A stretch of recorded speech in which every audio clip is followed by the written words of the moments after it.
bismillaahi raxmaani raxiim salaamullaahi calaykum waraxmatullaahi tacaala wabarakaatu kulan waxaan dhegaystayaal meel walba aad joogtaan si walba aad noo maqlaysaan waxaad ku soo dhawaataan barnaamijka kulan wareedka warbaahinta magan ee magaalada caasimadda ee muqdisho. barnaamijka intuu hawada ku jiro waxaa si talantaali inila socodsiin doona annagoo kale ah anas maxamed soomane sacdiye ciise sheekdoon. qodobada aad ku maqli doontaan barnaamijkeenana waxaa u dooran somalilan oo ka hadashay xilka qaadistii xasan cali khayre, madaxweyne deni oo safar degdeg ah ku tagaya goldogob, 134 cisho kadib maanta ayaa dib loo furay duulimadyada, amar lagu soo rogay dadka ka soo degaya ama ka dhoofaya garoonka aadan cabdulle cusmaan aadan cadde. magan radio maganteni warbaahine magan radio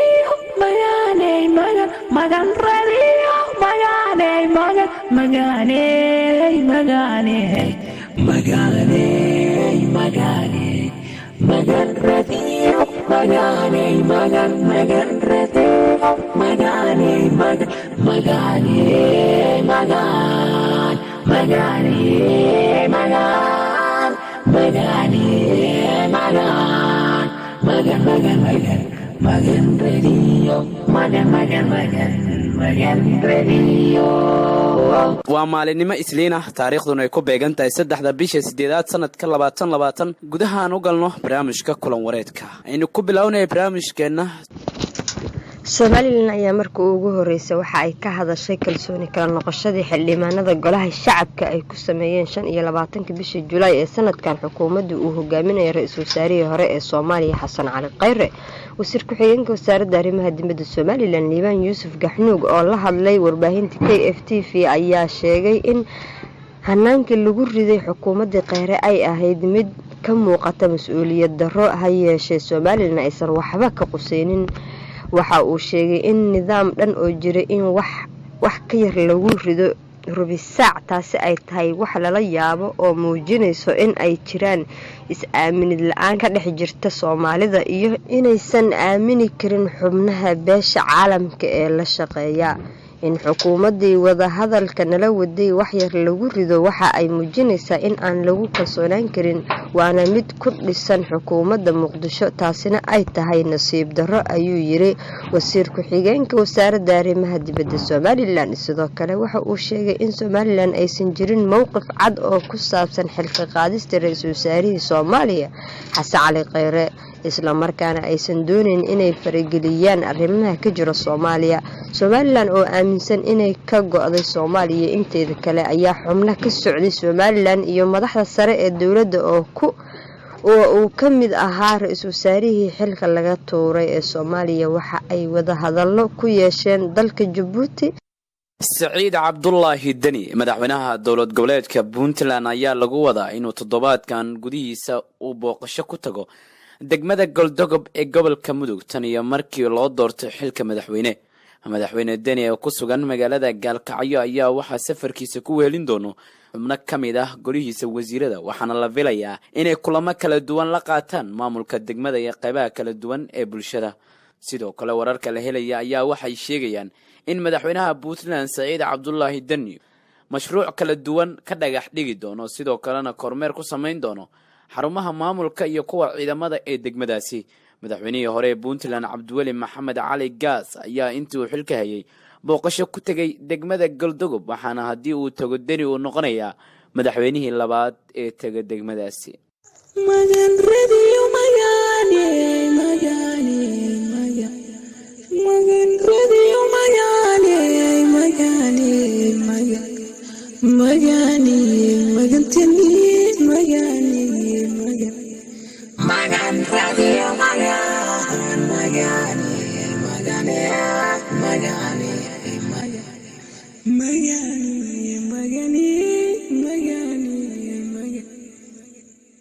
boqol 134 cisho kadib maanta ayaa dib loo furay duulimadyada caalamiga ah ee dalka, waxaana ay ka dambeysay markii toddobaadkii lasoo dhaafay ay golaha wasiirada xukuumadda federaalk Soomaaliya ay ansixiyeen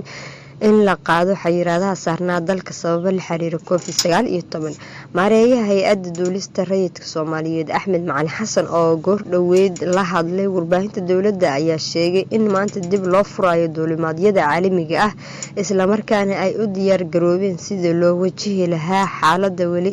ka taagan cudurrada safmarka ah ee coronavirus-ka. waxaan dhammaan faraynaa rakaabka baxaya ama kasoo degaya garoonka aadan cadde ay qabsatay inay xirtaan maryaha afka lagu xirto ee face maska iyo sidoo kale gacmo gashiga iyadoo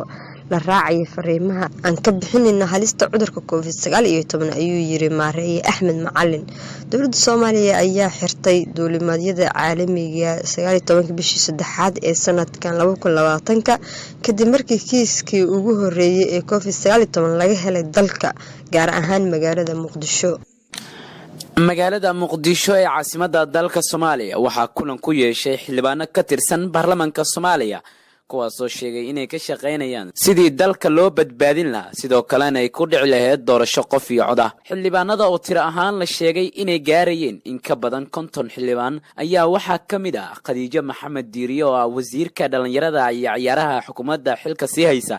waxayna shaaciyeen inay muhiim ahayd in baarlamaanka Soomaaliya la mideeyo. xildhibaan Maxamuud Axmed Ciise Runsheeg oo akhriyay war ka soo baxay xildhibaanada ayaa sheegay inay isugu yimaadeen inay samata bixiyaan dalka kana shaqeeyaan doorasho qof iyo cod ah isla markaana xildhibaanada golaha shacabka ay mideeyaan. waxa uu sheegay inay doonayaan in dalka ay ka badbaadiyaan qatar ay sheegeen in dalka ku soo food leedahay sidoo kalena shirka ay uga hadlayeen xaaladda dalka iyo doorashooyinka ay sii wadi doonaan. bismillaahi rahmaani rahiim. waxaa halkan aan isugu nimi kulan uu ahaa kulankii ugu horeeyay ee ay isugu yimaadaan xildhibaano ka tirsan golaha shacabka. xildhibaanadaas oo tiradoodu ay gaarayso 58 xildhibaan. waxaa la isugu yimi in laga hadlo midnimada golaha shacabka iyo samata bixinta dalka taasoo ay tahay shaqadii loo doortay ee xildhibaanadaanu ay u istaageen muddo hadda ka hor dhowr sano ay ka soo wareegtay oo la rabo in la gaarsiiyo dalka doorasho qof iyo cod ah. waxaanu marka go'aanka ku gaaray inaanu midnimada golaha shacabka xoojino samata bixinta dalkana aanu gaarsiino qof iyo cod doorasho ah sidii loo gaari lahaa iyada oo dalka iyo dadku ay fiyow yihiin bulshada Soomaaliyeed iyo dadka dhalinyarada aan ugu celin lahayn gacantooda doorashadii ay ku dooran lahaayeen ciidii matalaysa dalkana aan uga badbaadin lahayn khatarta ku soo foolay. intaas ayaan isugu nimi. waa shirki koowaad. shirar badan ayaa sii socon doona. xildhibaanada naga maqan ee aan meeshaan nasiibka u yeelan way nagu soo biiri doonaan insha Allah taala. aad iyo aad mahadsantiin. siyaasiyiinta qaarkood ayaa horay waxa ay u sheegeen in madaxweyne Maxamed Cabdullaahi Farmaajo uu doonayo muddo kororsi waxaana xildhibaanada shiray ay u muuqdaan kuwa doonaya in waqti loogu daro muddo xileedka madaxweyne Maxamed Cabdullaahi Farmaajo oo ku eg 8 bisha Febraayo ee sanadka 2020. guud ahaan halkaasi waxaa ku dhan barnaamijka kulan wareedka warbaahinta magan ee magaalada caasimadda Muqdisho. barnaamijka anigoo Anas Maxamed Soomane soo saaray waxaana halkan idinkaga timinayay anagoo kala ah Anas Maxamed Soomane iyo Saadiye Ciise Sheekhdon. cidda warka yaga uu seego waxay dib uga daalacan karaan page-ka Facebook aan ku leenahay ee Magan Radio ama www.maganradio.net. waxaad ku mahadsantihiin la socodka iyo dhageysiga barnaamijkeena kulan wareedka.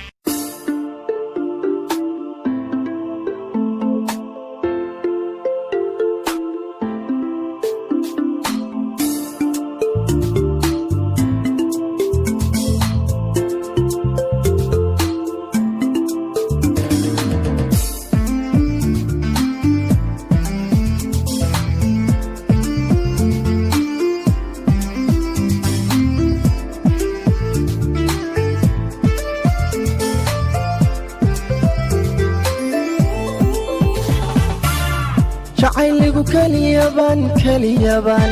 inta dabaludayayo anun bashow ildaran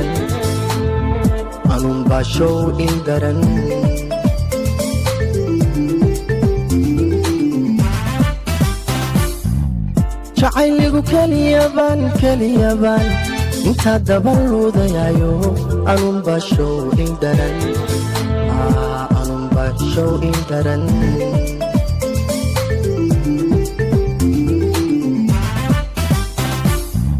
ifkanataan ugu jeclaa hadday ogaan lahay astaamaha canshaqiyo ibtana ilaygilay oonkayga biin lahay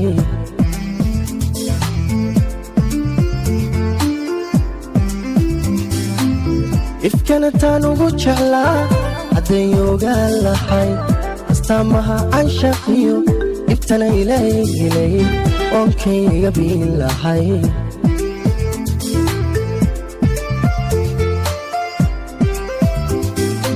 indhaha arageeda taga iftiiniyo waa ilays adduunkan ugu jeclahay adduunkan ugu jeclahay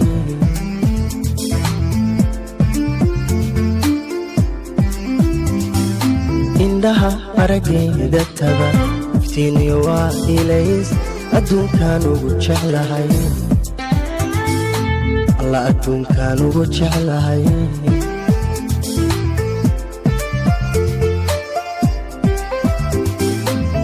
asluubi waa mid edab akhlaaq lagu abaabiye mid owlaadii dhashay alluu wariigaye alluu raxmaygaye asluubi waa mid edab akhlaaq lagu abaabiye mid owlaadii dhashay alluu wariigaye alluu raxmaygaye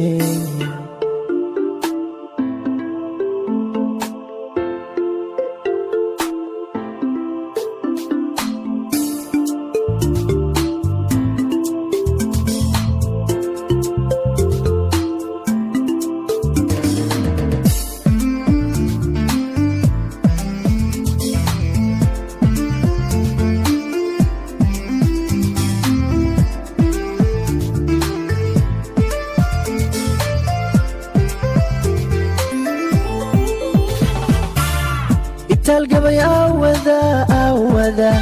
anfaaci la cuni jiray uga go'ay daarada alla uga go'ay daarada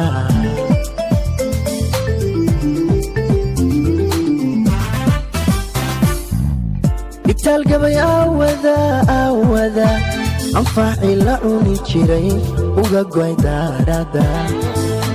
alla uga go'ay daarada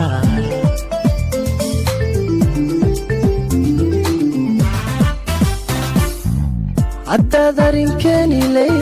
waxwaaligu biirilay diyaaramida jacayl ishiisay dhaafinlay sarix baan noqon lahaa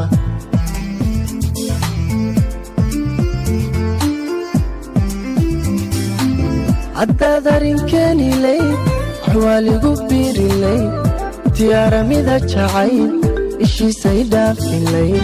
sarix baan noqon lahaa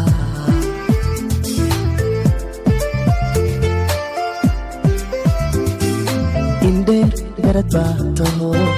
aduun baan kaa hele miyaan ku ilaabayaa alla miyaan ku ilaawayaa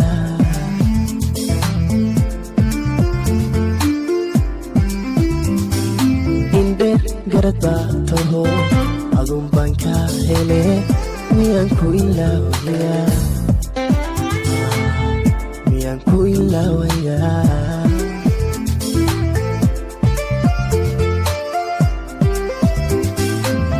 asluubi waa mid edab akhlaaq lagu abaabiye mid owlaadii dhashay alluu wariigaye alluu raxmaygaye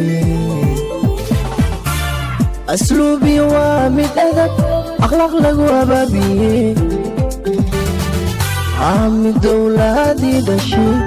alluu wariigaye alluu raxmaygaye